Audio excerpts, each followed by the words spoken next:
shift gears over to football, Glenn. Got a lot of access to practice over the last week. Your thoughts on the quarterback spots where everybody wants to start? Yeah, it looks good. I mean, look, Miles is dialed in.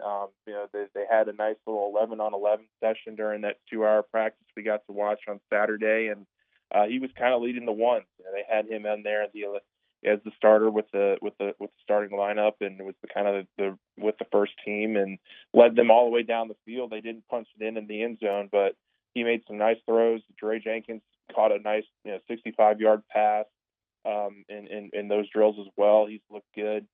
Garrett Nussmeier is the other guy that I think I've been really impressed by. The big thing with Garrett last year was that he always was looking to make the home run ball because obviously he was a true freshman trying to go in there and make an impression. And I think he kind of tried to do a little too much at times, and he kind of admitted that to the media when we got to speak with him over the weekend. And so you've really seen him kind of dial it back, be more of a game manager, to accept, the check downs to the running backs and, a lot more accurate those intermediate passes. So those are certainly the two that stood out to me. They're using Jaden Daniels a lot with the run game, a lot of RPO you're seeing with Jaden. So I really don't think we're going to get a good grasp on this quarterback battle until the end of spring and certainly into the offseason as well.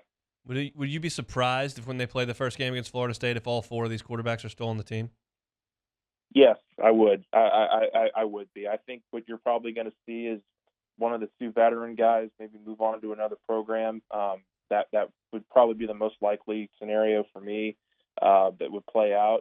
I do think they've set themselves up nicely, though, for a Nussmeier-Howard battle next year. I think that's kind of the ideal vision, is to maybe have one of the veterans step up and be your quarterback this year and set it up with Nussmeier and Howard next season. So I would be a little bit surprised if one of those two younger guys ended up transferring, but certainly not if it was one of the two veteran quarterbacks that are looking for some playing time.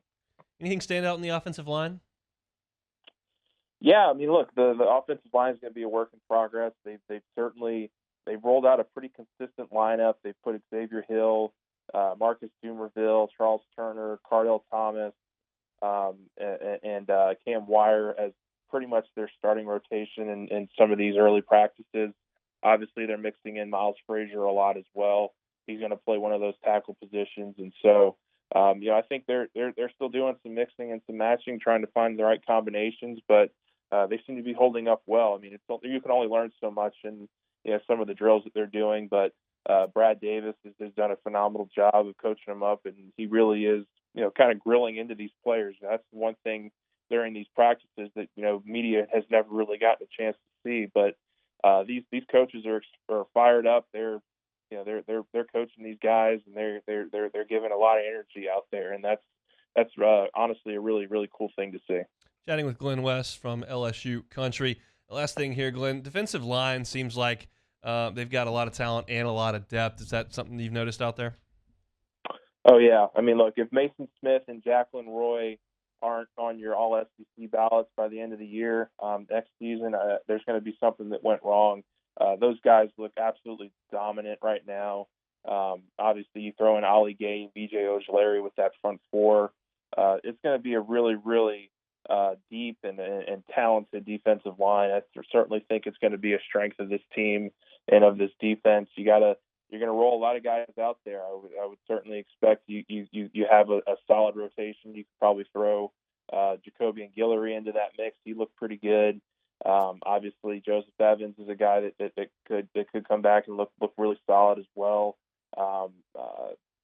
They have a lot of bodies they'll be able to throw out there.